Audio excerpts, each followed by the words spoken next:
Hey, what's up, Village fams? Thank you guys for tuning in to another episode of the Village HI podcast, a community for inspiration, elevation, and empowerment. I'm your host, Rocky Savainayo. When a seed is planted, you never know how high or how wide a tree may grow. But more importantly, you don't know the impact that that tree has. Whether it's shade from the sun, protection from the elements, or being a resource for generations to come, you can't gauge the impact that that tree has. Today, I have a local boy from Kailua who was impacted through sports, that seed that was planted, and is being a resource for the generations coming up through sports. Today, I introduce you guys to Ed Chun. What's up, Ed? What's up? Man, appreciate you, making the time, man. Well, thanks for having us. There's a huge thing happening this weekend. You know, want to touch up upon that? What's going on this weekend? We have the Transpacific Championships. Yeah. It's trending to be the biggest sporting events in Hawaii history, right? Correct. Before we get on how big it is now, kind of tell us a little about you and kind of what led you to kind of get into this part. So a little bit about me. Obviously, you said local boy from Kailua. Yeah.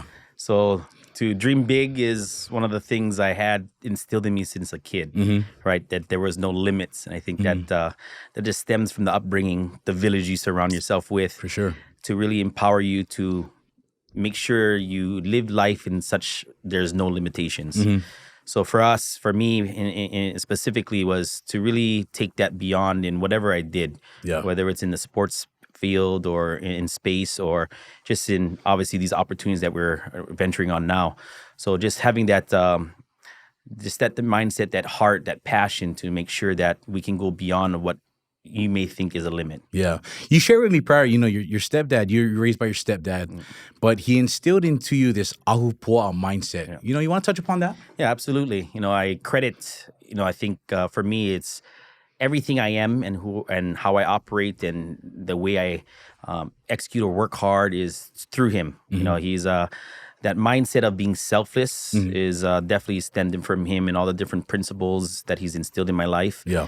And it being that, I wasn't his son, but he took me on as his son. Yeah. And from there, it was nothing as if I wasn't his son. So he really took me on as that, where he gave me all the opportunities in the world. He breathed life into me, where he really had me believe and understand and show me the way that it's limitless of what you want to achieve, right? Well, what are some core values that, he really instilled upon you that stick to you in your everyday life now? And I think a lot of people would resonate with this because he's impacted many people. He's a Hawaiian Electric for, retired 35 years. Wow. He helped start multiple companies. He had Kailua Masonry Utility, Mana Construction. So he's impacted a lot of these guys in this specific space that they can resonate with these characteristics that he's instilled in all of us. Obviously, hard work, that's just, first and foremost, that's what you got to do, is put that grind in. But I think through that hard work is being committed to that hard work, right? Is when you don't want to do it, can you still do it? And not just show up and do it, but can you do it to the best of your ability? And I think then you go deeper into that is how detailed can you be? And the details it's all in the details. Yeah.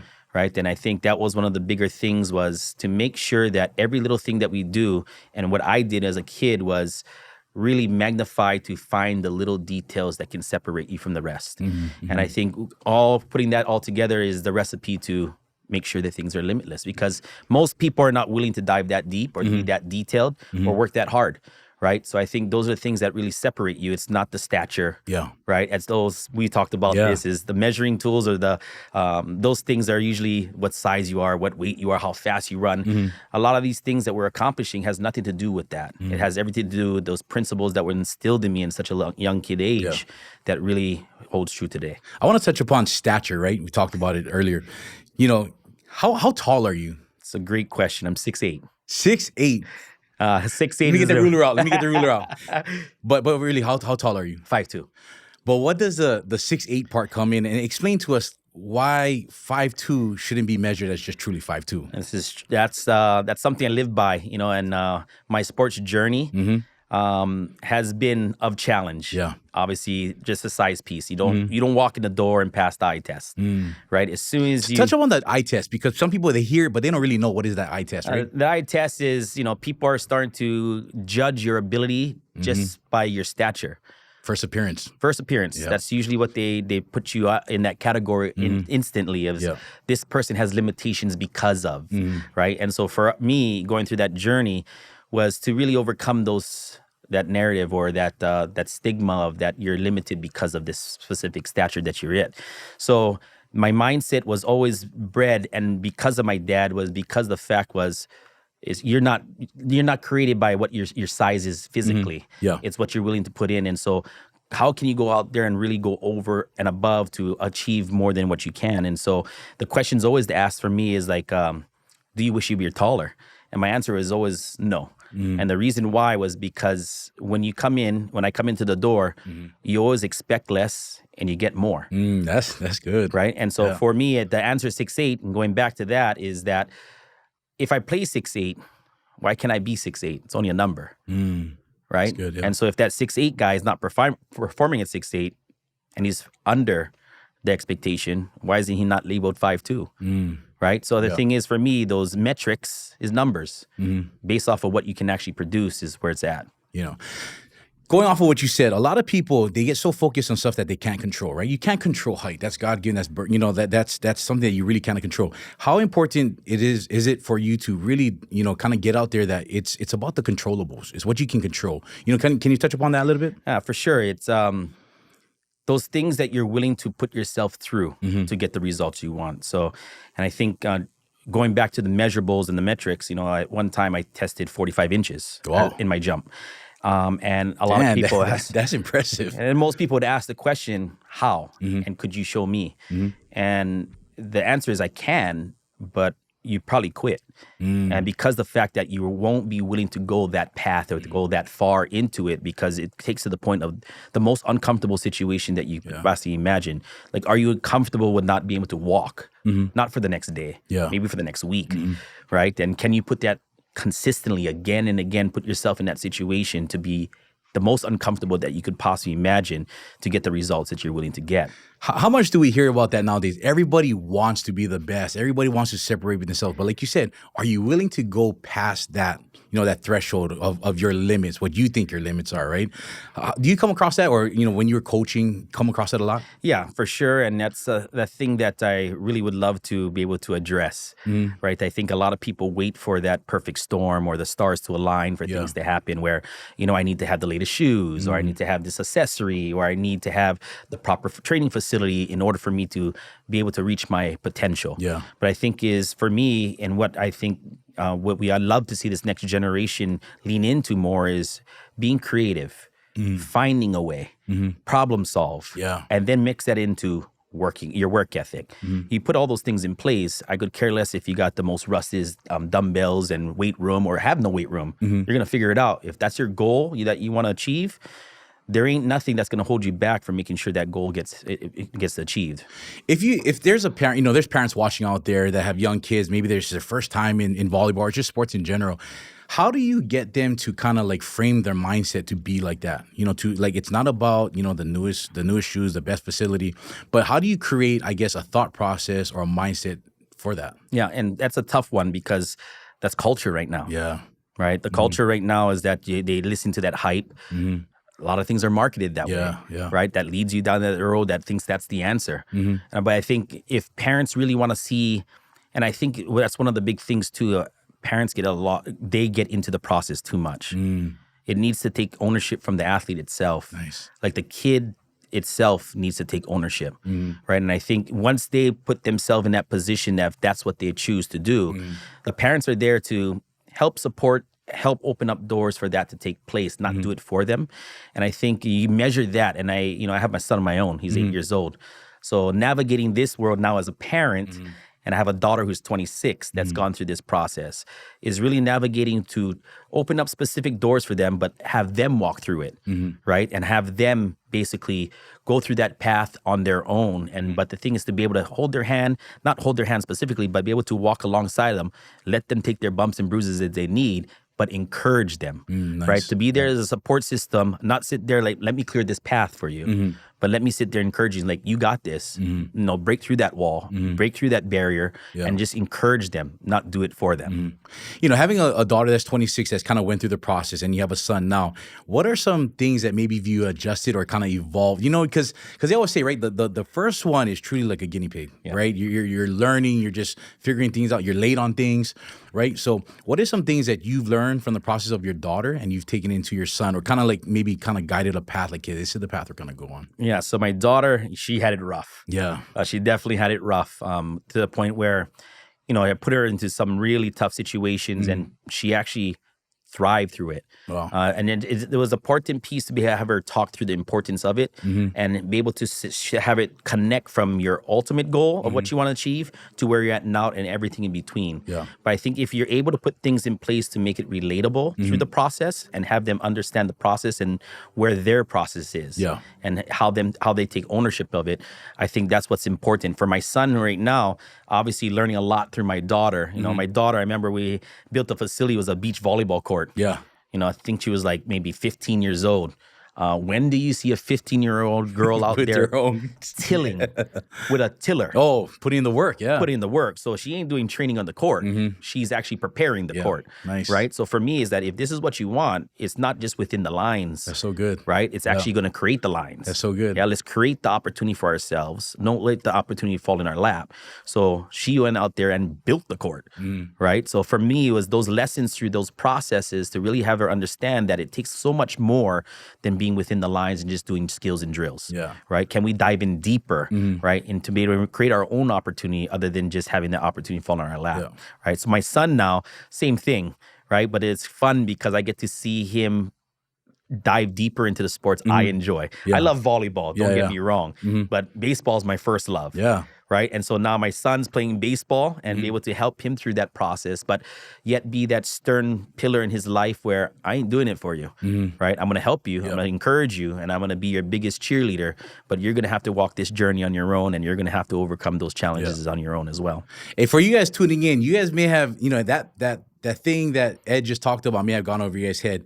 Instead of giving our kids something and just giving it to them where they just receive it, having them be able to work towards it, right? Really, instead of just giving you the court, well, you're going to help me pull the weeds, you're going to tell me till, you're going to help me. All the labor, it makes them appreciate. I think this generation really loses touch of the appreciation part, right? Correct. Because as parents, our goal is to always give them the best. Right. Give them everything that we didn't have. And now it's like, okay, well, those things that we struggle with, that made us resourceful. They made us strong. They gave us the drive, right? And now it's like we want to give that, but we take that, all those resources away from the kids. So I'm so glad that you touched upon that. And I think a big piece on that as well is by allowing them to take ownership that way, you create value in their life. Yeah. Right? So they truly value what's in front of them. Right? So my daughter now tills that court. She values that court. So now when she sees that somebody might not clean up after themselves, right? She doesn't walk away from it. And then she now holds other people accountable to that, right? So it now gets infectious to the next person holding value in something that you might lose value in. But I think if we can empower our next generation that where they have value in the specific things that they earn with us encouraging them, then themselves can be able to resonate that amongst others. But I think that's how we, as far as our belief, as far as 7-Gen culture, is to help build that sustainable culture, is to infect them and empower them to really understand they need to take ownership. They can take ownership and be able to encourage them through that process. Nice, man. Perfectly said. Touching upon 7-Gen culture, explain to us, the significance of the name and how you came about the name. Yep. So 7-Gen culture, it takes 7 generations to build a sustainable culture and practiced by indigenous people. Native Americans, Native Hawaiians is a belief within that cultures. So for us, we see that and how it resonates into our current life and how to make that relatable within that ancient belief and how we can make it applicable to today, right? And one of the big things is our responsibility today and how we impact tomorrow. Yeah. And I think beyond that as well is the people that came before us. What did they do to instill into your life that you can now pass it on to the next.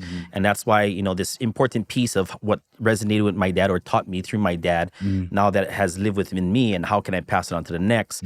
But this is how we get to that point of that ahupua'a system, right? How it flows from the top to the bottom. And everybody is just as important as the next. And there's not one more important than the next. And I think once we have that ability to be more thoughtful and mindful that it's not about you, then how can I support the next person to find their success? And not just the basic success, but how can I be able to instill something in belief that they can be great too? And I think that's what really stems that 7-gen belief for us, is that everybody within this ahupua'a system, this community is important. But I think once we all get to that point of believing that way, operating that way, and just doing that daily, we can really transform and make a sustainable culture, right? And I think once that comes through, if you'd start seeing a better community, right? You'd start seeing a better state. You start seeing a better country. You start seeing a better world. But I think we all take ownership and responsibility of our own life to do that consistently daily, to put somebody before yourself. I think that's what's going to really help transform. And I think at the end of the day, that's what true aloha is being selfless. So, were you sitting on the couch one day where it just kind of like where this light bulb just came up? Because a lot of people don't think like that. Like, you hear it in conversation and maybe, but where was it where it just this idea, or, I mean, of course your upbringing, but really it was like, man, I got to act upon this. Like, where did this come from? So in the travels around the world, I was very fortunate enough to travel around the world, experience a ton. And as we know, experiences starts to help develop wisdom, right? Nice. And I think that's what's important, but that's only if you have eyes and a heart for that. To see it, right? To see it, right? And to really want to be able to implement into your life. And so for me, it was to really go through these and see these type of things and identify them and how they can be able to play into your life was very important. So it was, that starting point was when I moved back home from Hawaii. So I traveled around the world playing. I got to live around the world, whether it's working or, playing a sport. And coming back home, I had two responsibilities. My first responsibility was to the community that made me, right? So I have a responsibility to home, right? And my second responsibility is to the sport that gave me the best opportunity to see this world, right? So those two things was my responsibility coming home. And what sport was that? Volleyball. Because you didn't start. I mean, we're talking, the Transpacific tournament is a volleyball tournament, right? I mean, it's huge and the magnitude is beyond.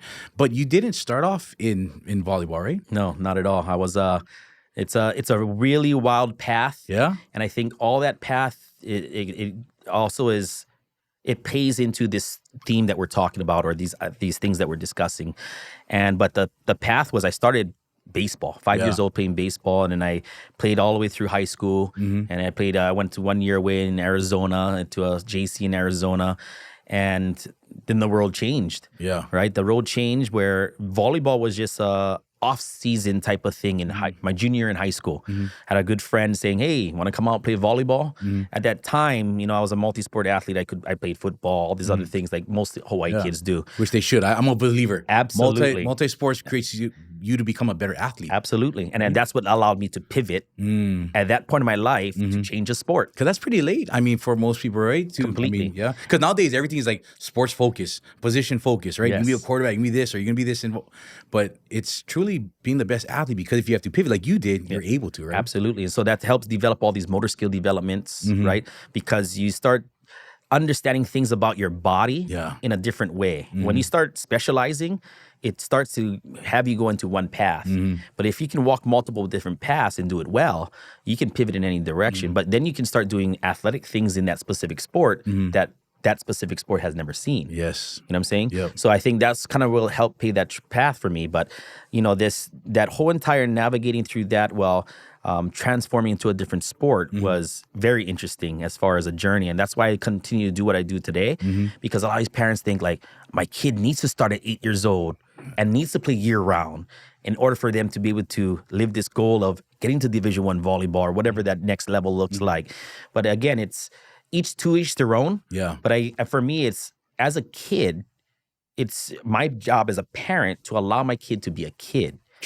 Right? So I want my son plays multiple sports. And I have a lot of people say, oh, he should play this sport specifically. But to have it where he's able to be a kid, experience multiple different kids. And so this is the reason why, like, these conversations that we have about who we know is because all these different circles I played in. Yeah. I played football, I played baseball, I played volleyball. So I know all these different communities because I was a multi-sport athlete. So at the end of the day, what's important for me beyond the sport is the relationships. True. Right? So these relationships now create these opportunities later in the future that are able to expand even further. So for us in this path that I've taken in my life has really been an amazing ride, to say the least, because it's outside of your traditional approach.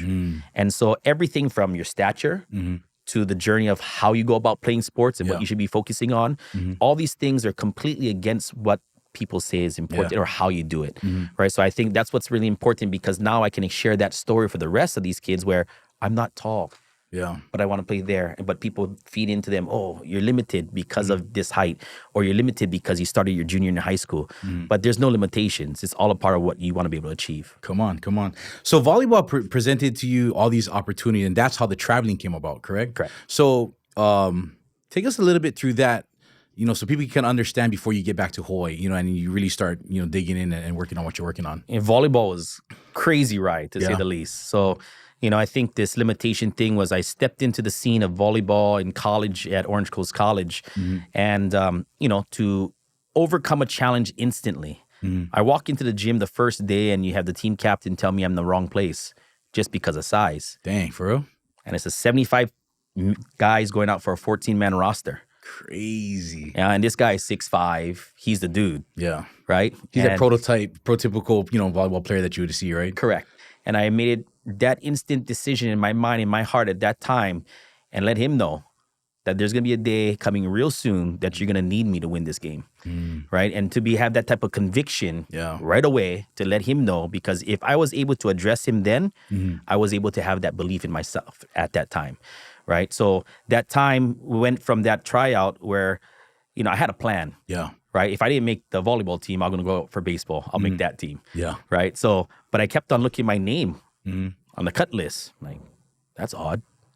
Name's still on there. Yeah. I'm still on the team. I'm making it. So, it comes down to the final cut, and I made the team. Nice. Right? And so from there, you kind of keep on following that belief, that work ethic, and just keep putting on that grind.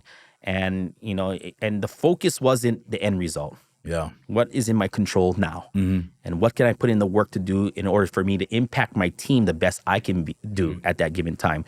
But it ended up at the end of the day, at the end of the season, I ended up being the freshman of the year. Nice. In a position where I had no clue what the heck was going on. Yeah. Because I knew I was athletic. I just need somebody to teach me. Right? And I got the teaching that I needed at that level. And I just implemented the athletic side, the work ethic, all those details, and I put it all together to somebody that taught me. So after that freshman year, I actually played for a group out of Southern California, Team Reebok.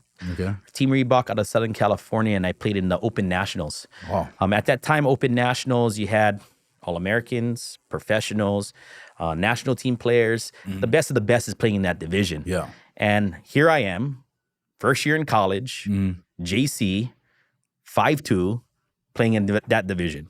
Crazy. And I think one of the big things that I found success at that level was because completely ignorant to know who's who. So they, Ed, do you know who that's across the net? I'm like, I don't know. I'm not a volleyball guy. But sometimes that can be good, right? Very good. Because so many kids I see get overhyped on, that's that player. And all of a sudden, hey, anybody's beatable on any given day. Correct. They put on the shorts one leg at a time, just maybe two at a time, just like you. It depends. But everybody is beatable. And I hate when I see kids get so, deflated when they see that player that they watch or whatever. You know what I mean? Absolutely. And that was, I think, a blessing for me. Yeah. I had no clue who the heck anybody was in volleyball. Just ready to ball. I was ready to go out there and see what I can do. And so that led into, playing in those type of opportunities, and led into my second year of college where I got to, I was the MVP of the season for the team. And as a libero, that usually doesn't happen that way. Yeah. Right. And then I currently, it's crazy how many years ago this was. I still hold the school record for most digs in a season. Nice. This is over, I can't tell my age, that's over 25 years ago.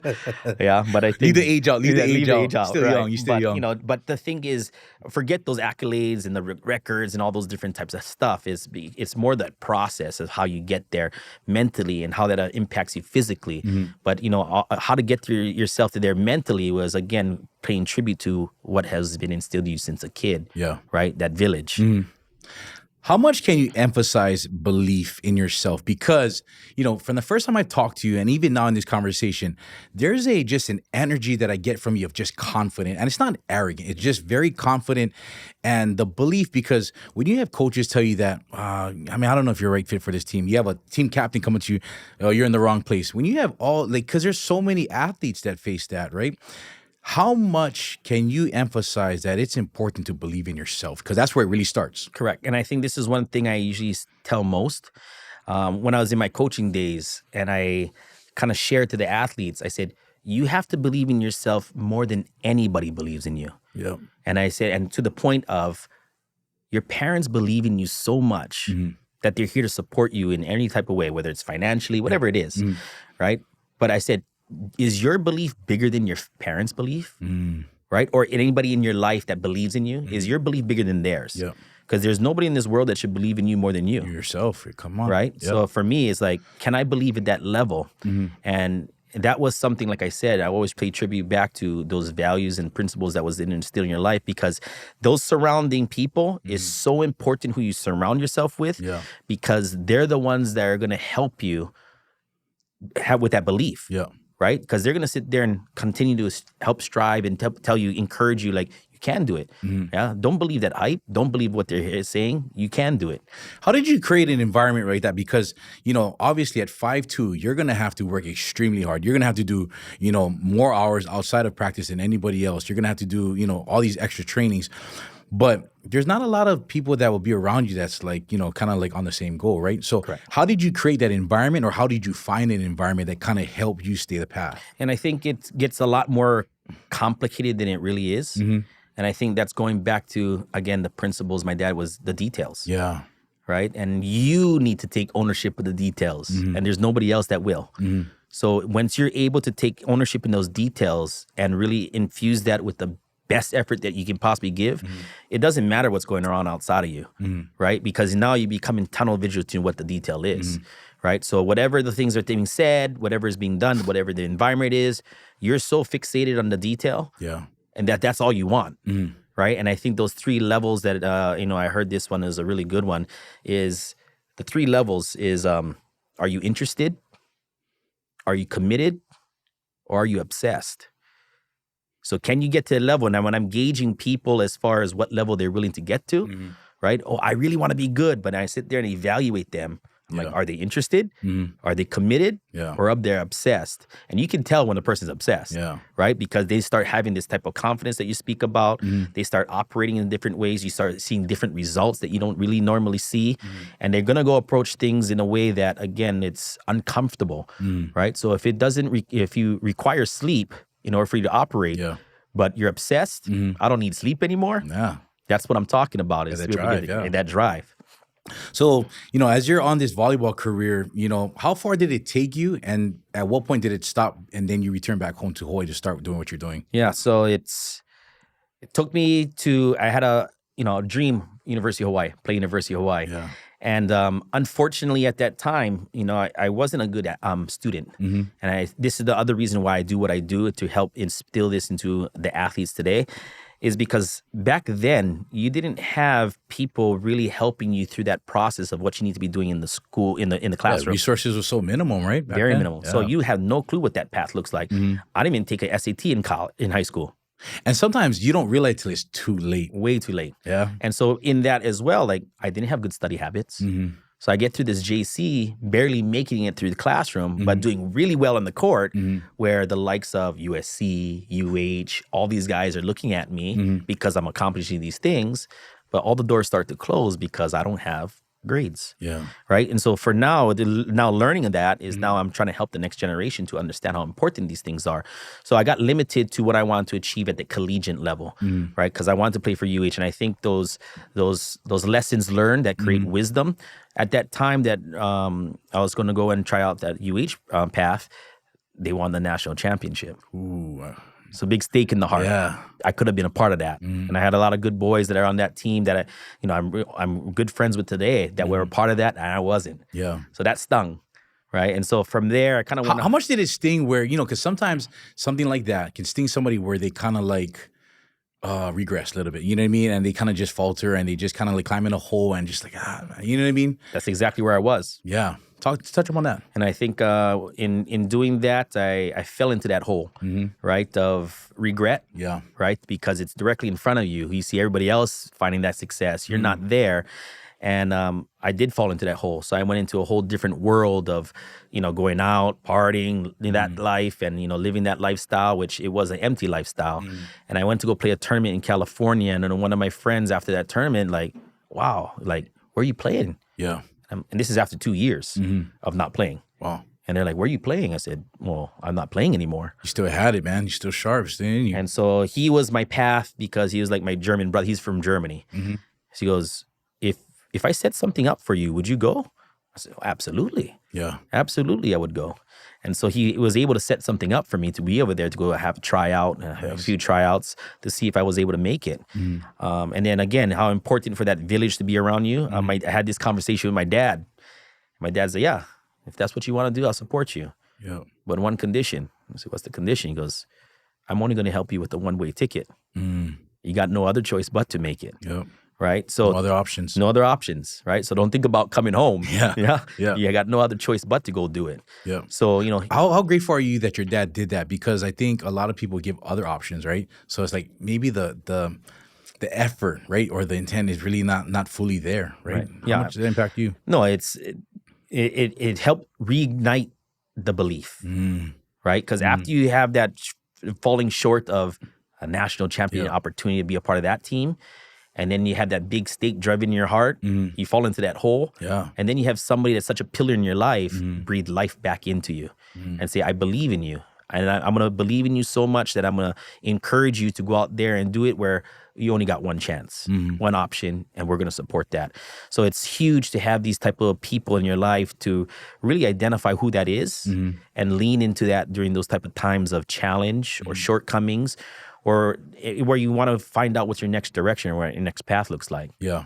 So you go and how did this trial and stuff go? Yeah, it went well. I got to spend a season out there, and I had a few other options the year after the fact. Came home, and a lot of stories seem similar to people here in Hawaii that they can resonate with. My brother ended up going on drugs, getting incarcerated, what have you, and he ended up having kids.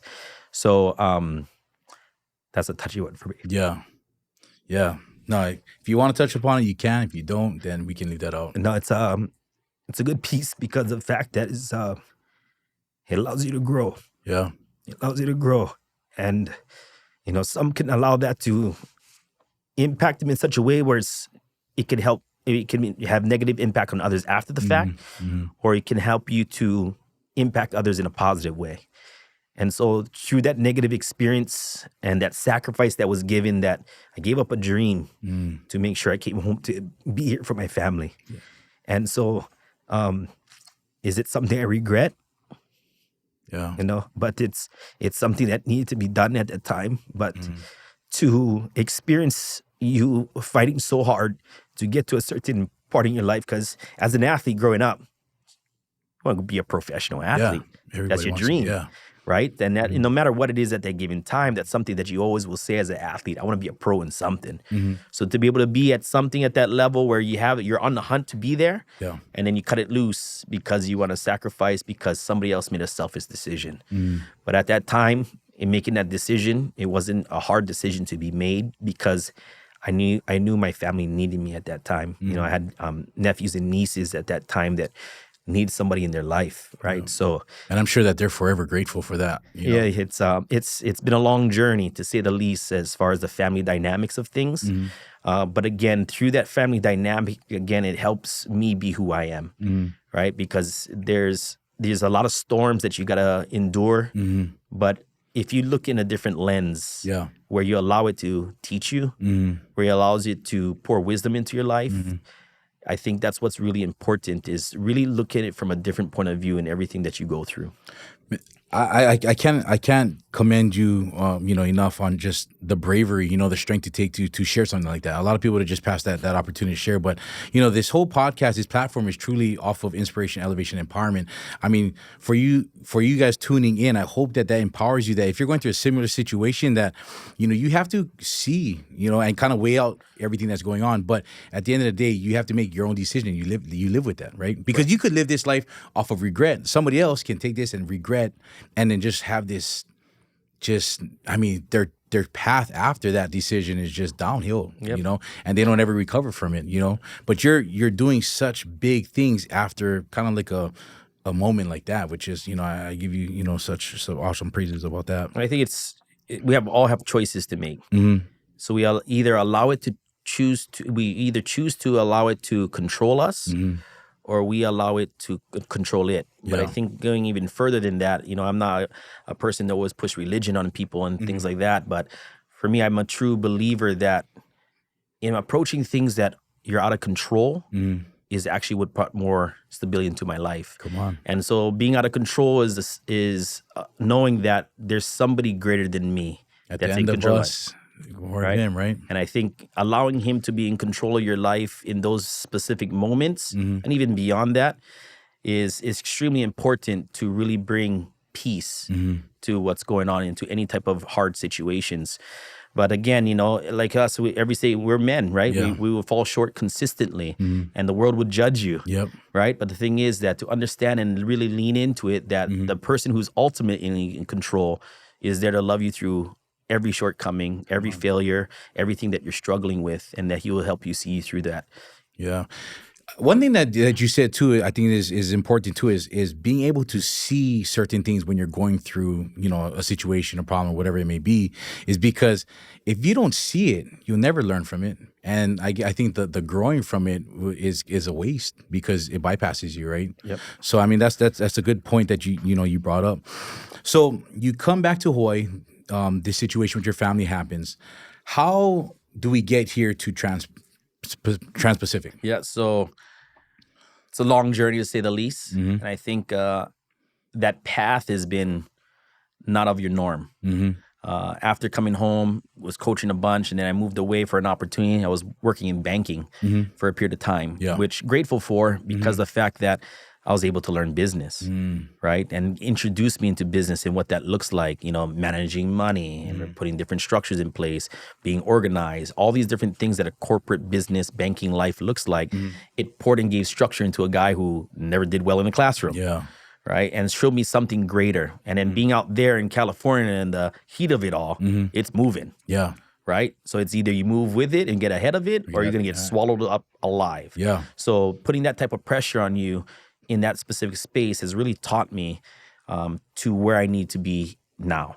And so now going through all those life experiences and now tailoring it to what it is currently, which is Transpac, that we're able to find ways and creative ways to implement the things that we want to implement in a creative way.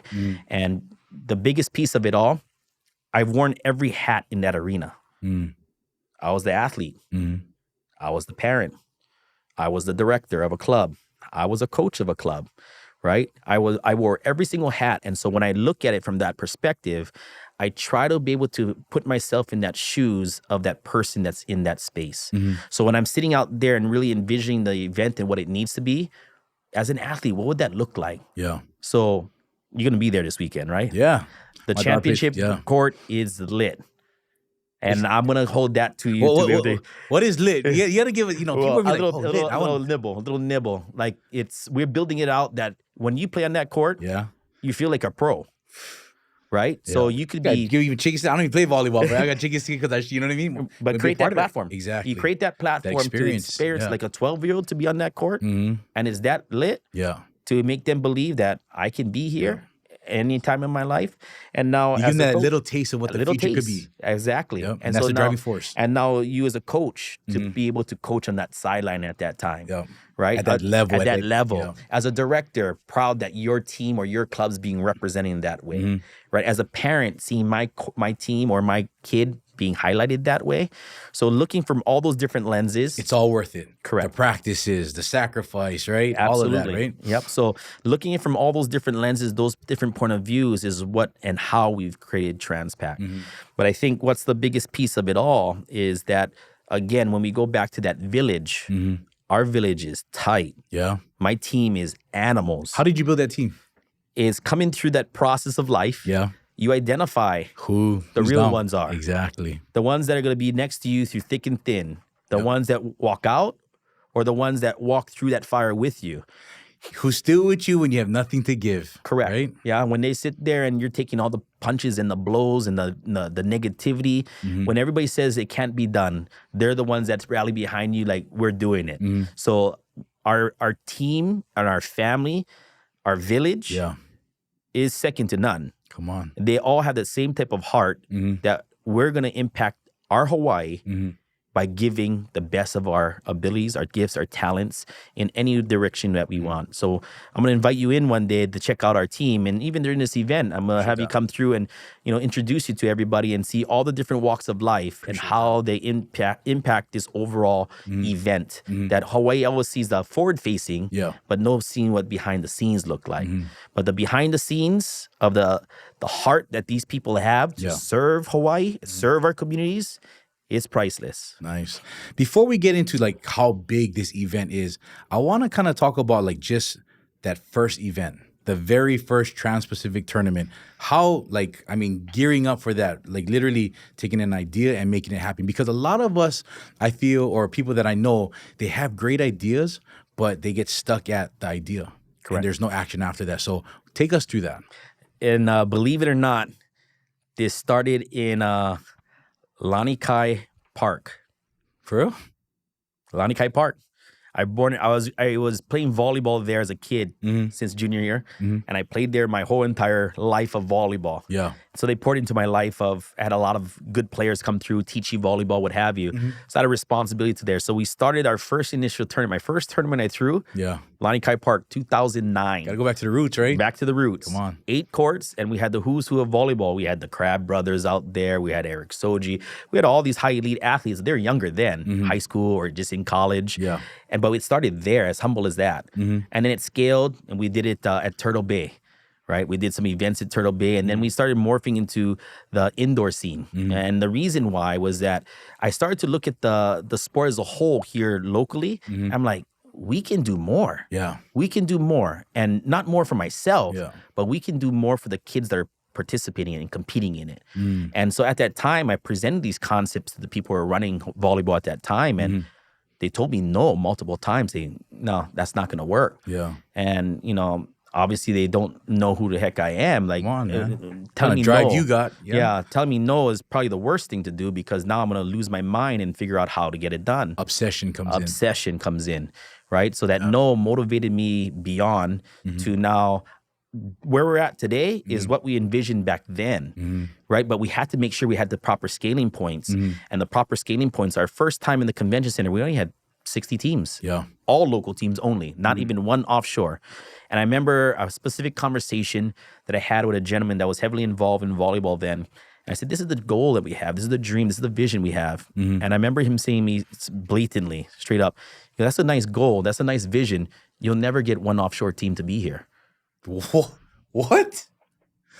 Yeah. And the crazy part about it. That's like that 6'8" dude or 6'5" dude telling you, man, you're in the wrong place, man. Correct. And now this year, we have nearly 200 offshore teams coming. Talk about like this, some numbers, right? And because you guys don't have just you have different countries coming. Talk about that. So we have nearly 400 teams this year. And I'm just going to run through some numbers and rattle them off because they're mind-blowing. And to walk in this and live in it, understanding it in its entirety, it's still mind-blowing for me. Coming from Lanikai Park to where you're at right now. So let's hear some of those numbers. 13 states, 6 countries. Dang. 5,000 offshore guests. almost 200 offshore teams.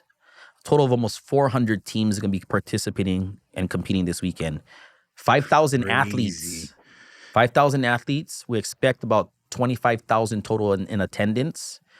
We're operating off of 7 locations. We sold out Convention Center, Blaisdell, and 5 off-site locations. Nice. In that duration of 3 days, 1,400 matches played in 3 days. Whew.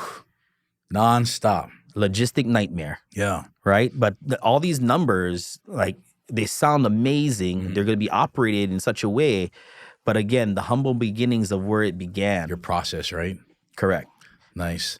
I want to touch into is the way you're trending. You brought up you're trending to be or will be in a couple of years, right? The biggest sporting event in Hawaii's history. Yeah. So I think it's one of the biggest events that will be taking place, because if you put it just numbers sake, 1,000 teams, we're on track to hit that in 2 years. Okay. 1,000 teams brings in 40,000 visitors.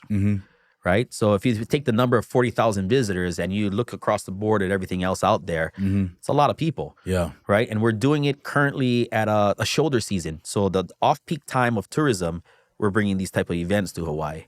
So now what it's end up happening to provide an opportunity for our local communities to thrive and succeed, we're also bringing another layer of it being impacted in an economical way. Right? So now it becomes twofolds. Yeah. Our local community gets to benefit in such an amazing event that everybody's coming to us.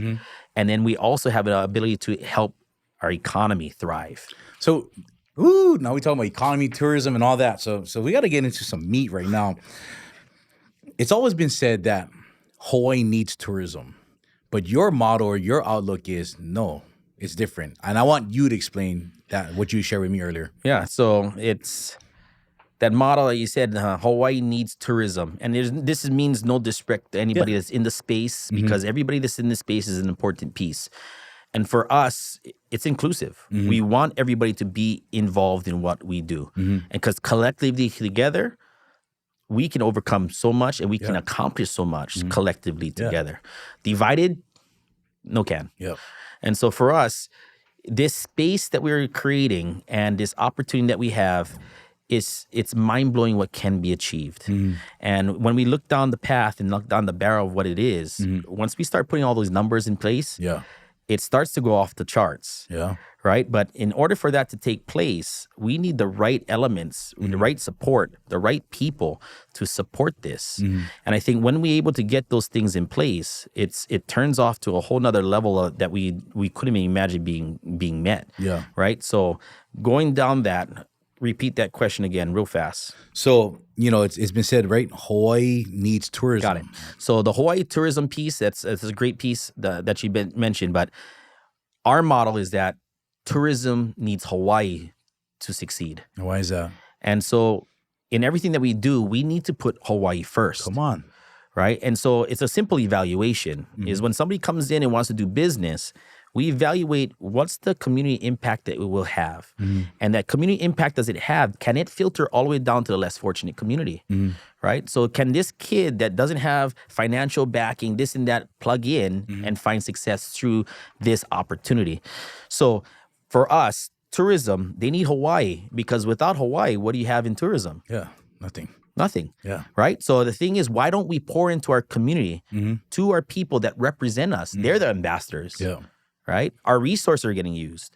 Right? And so now if you look at all these things where the tourist goes out into our communities and impact in maybe negative ways or positive ways, whatever you want to look at it, it's still us that gets impacted. So invest in that. And the return will be far more greater than tourism has ever seen. And that's our complete belief. And what's our supporting fact behind that is what we built with Transpac. Is that model is Hawaii first. And again, it can be skewed or viewed in so many different ways, because of the ticket pricing. Right? I mean, you're providing an opportunity, right? Because Hawaii teams in general always has to travel. I mean, we've been on how many, sports trips, and you're talking about airfare, hotel, just car transportation. The list goes on.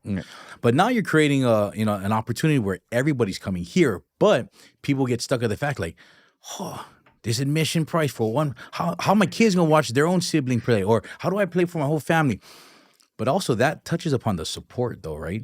Absolutely. So, I mean, I don't know if you want to touch into some finances or just kind of like the logistics of putting this together. Yeah, and the ticket prices, yes, they are what they are. And like you said, there's so many other savings that you could look at. Yeah. But I think going back to the lens that you look through is very important to really see either positive or negative. It's your choice. And so when you look at it from that standpoint, it could be thought and seen as a negative point of view. But when you look at when you zoom out and you look at the big picture, you start to realize like, holy moly, like there's a lot of savings, right? For me, just sitting here paying whatever, $70 to get in for the 3-day duration, or I'm going to spend $10,000 to go watch my kid play. And if we can bring that here, and the reason why, and people don't understand a lot of the behind the scenes stuff, and again, rightfully so, I don't know how the inner lines is in decision making with the leadership that we have, what have you, but our overhead in a state facility, it's wild. Yeah. Like our overhead is easily $250,000. Dang. Right? Just the rental of the facility is extremely expensive. I don't know. I can't speak because I don't have no background in this. But my thing is like, man, if I see like an event, right, that's bringing all of these outside teams and, people to Hawaii, and they're going to be spending their money in our community, it can trickle down positively. I would think like, hey, you know what? Maybe I half your guys' stuff, or maybe I just even waive the cost because of what it's doing, right? And I think a normal business practice, when you look at it from that point of view, you start to make sense of it in a business sense where, if there's somebody that's returning business and they're scaling business, wouldn't you want them back in your house? Because this is not your guys' first rodeo. I mean, you guys, what year is this right now for you guys? Seventh year, right? Seven. And so we scaled it 600% in 7 years. So the business is good. And there's other areas that the state benefits from. For example, other than just our convention center rate that we pay for rent, and all the working, so I got to pay for security, I got to pay for first aid, and these are big overheads. I'm not going to mention pricing because you start doing the math, it starts adding up. But other layers that people might not think about, like concession, I think we made close to almost $200,000 in concession. And here's the crazy part about it all that people might get misinformed about. We make this much out of that. Yeah. Right. We don't make anything out of that concession.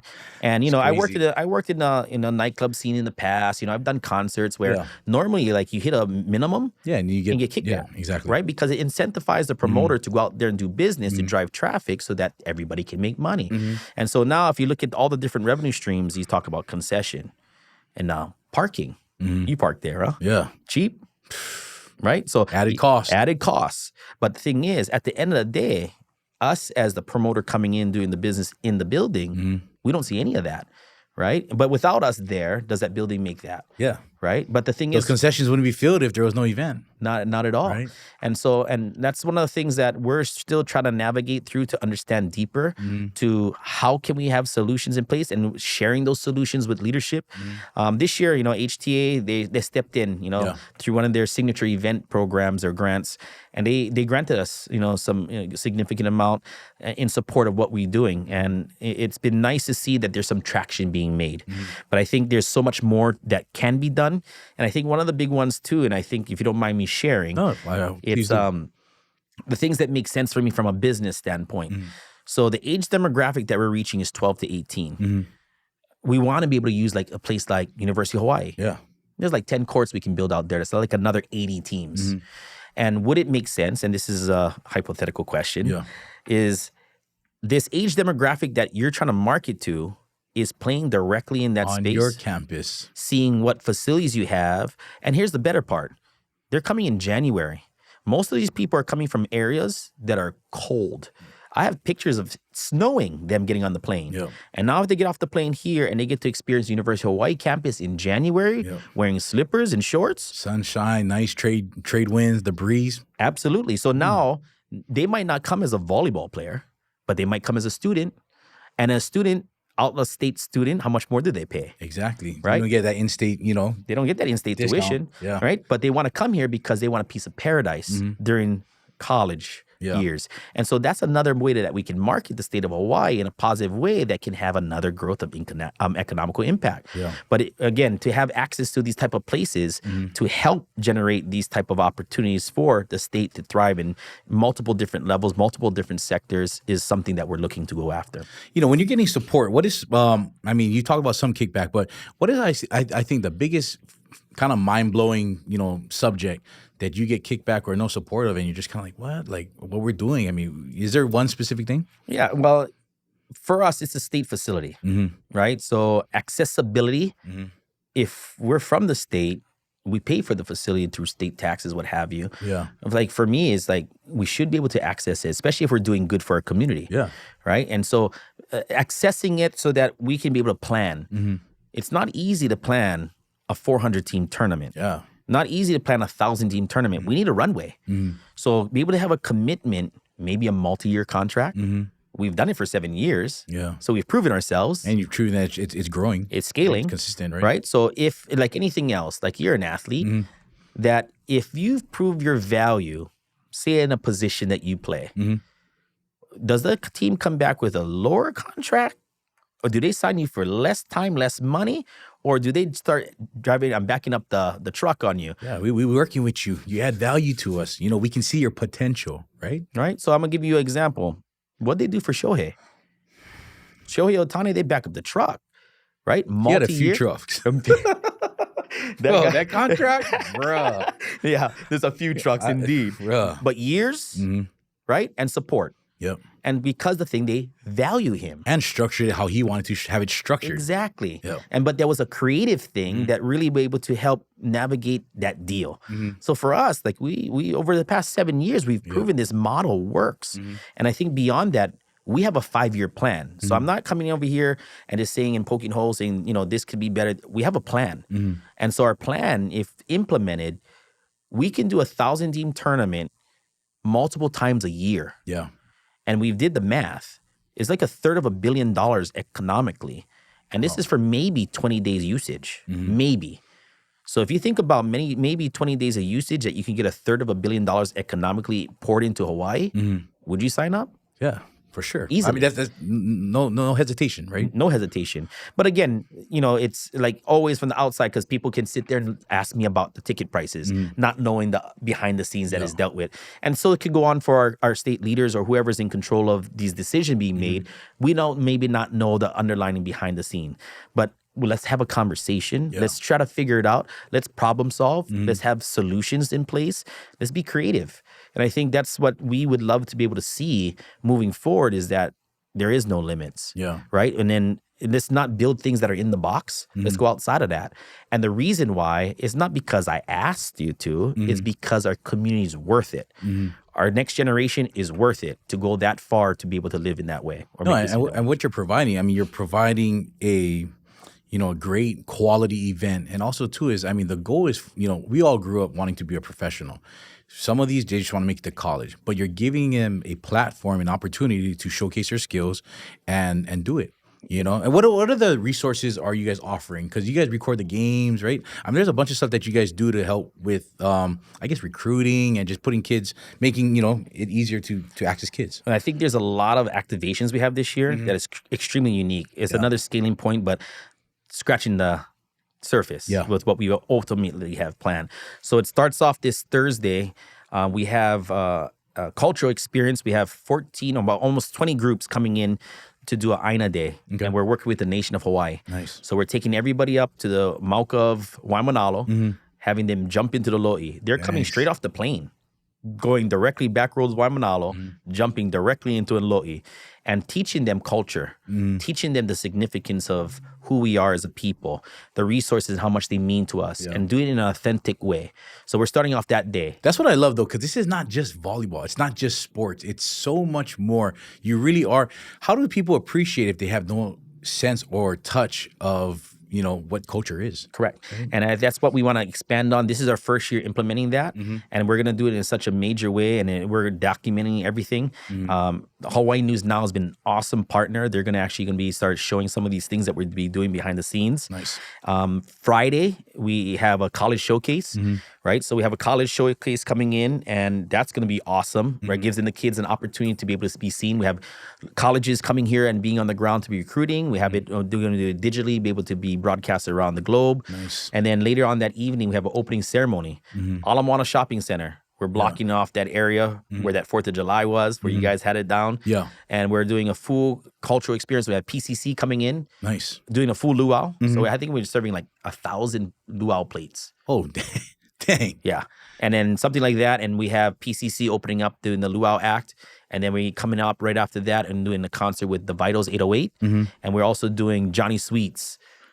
Elijah, shout out to you, Johnny Sweet. That guy's gonna be holding it down. See, with an event like this, you got to bring energy. He's the one. He's the one to do it. Yeah. On this event, right? Is there maybe a word of encouragement or advice that you can give to these parents? Like, don't just show up to the tournament. How can they maximize this opportunity? Yeah, I think plug in to really understand who we are. Like as far as, our website, 7genculture.org, find out what the background is, what we're doing, what's our plans, and finding ways to plug in and support. Right? Like you said, it takes a village. Yep. Everybody can plug in and be a part of this solution that can be impactful for everybody. And I think what they need to do, again, look in those lenses that, yes, I'd give everything for my kid, but there's so many other kids that could benefit from this platform. Yep.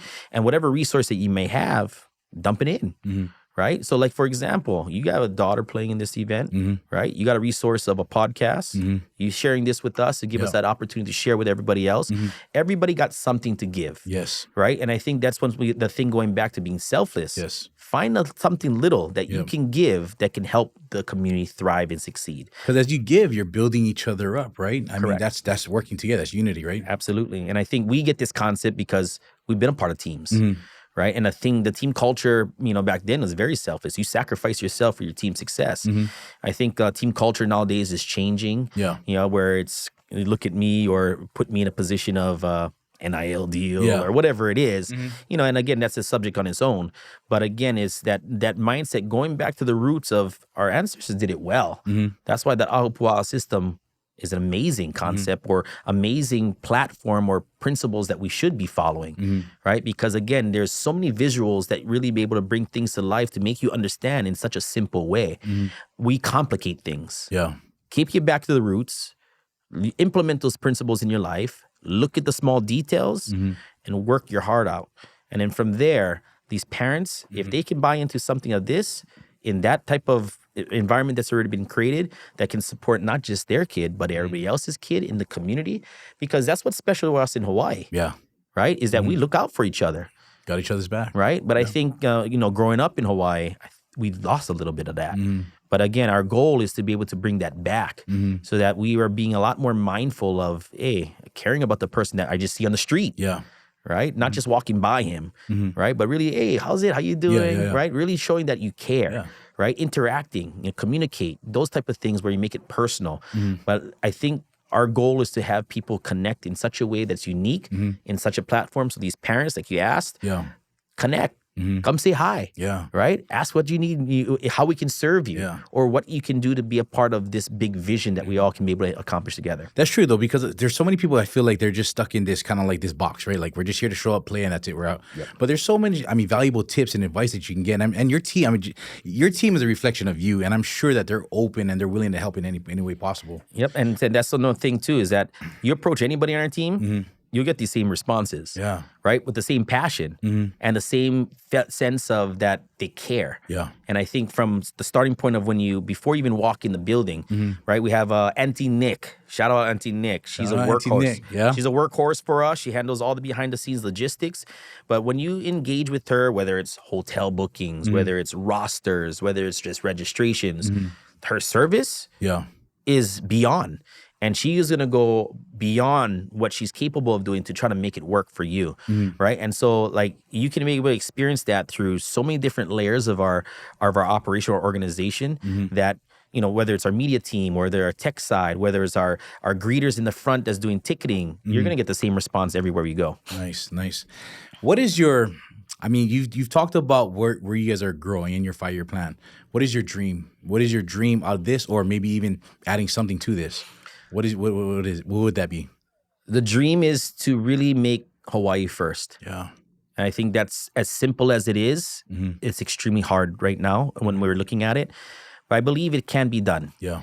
And I think it's just really be able to see in detail and search yourself within, right? Because it's easy to talk about it, right? It's easy to sit there and be politically correct in making statements and what have you, but like our actions show, and really search yourself that what can I do to make Hawaii first? And that long-term vision is, yes, these events are great, the numbers are grand and all these different types of stuff, but I want to see a better Hawaii. Yeah. Right? I want to see where our villages are thriving, right? Where that support is real, that you really are just really trying to elevate somebody else. Yeah. And that's our long-term vision. Like the tournaments, like I said, these are nice. Yeah. Great for economy, great for all these other things. But at the end of the day, I want my son, I want your kids to be in a place where everybody cares about each other. Nice. And that's the ultimate goal. Yeah. Man, I mean, this episode has been jam-packed with info, knowledge, and pieces straight from the heart. If you could give advice to parents, give one advice to a parent, and give another set of advice maybe to the kid watching right now, what would that be? Advice is for the kids, find your passion and be obsessed with it. I think that's my biggest advice for them. Really identify what your passion is and be completely obsessed with it. Parents, identify, help your kid to navigate through what that looks like, because in the world of media and all these other confusing things that are out there, it's hard for them to really sift through the mess themselves, their kids. Yeah. Parents, dive in. Find what that passion looks like and nurture that, because through trying to go in and navigate or identify your passion, you're going to fall short constantly. You're going to fail constantly. But just because you go through that process of not being successful doesn't mean that's not your passion. Yeah.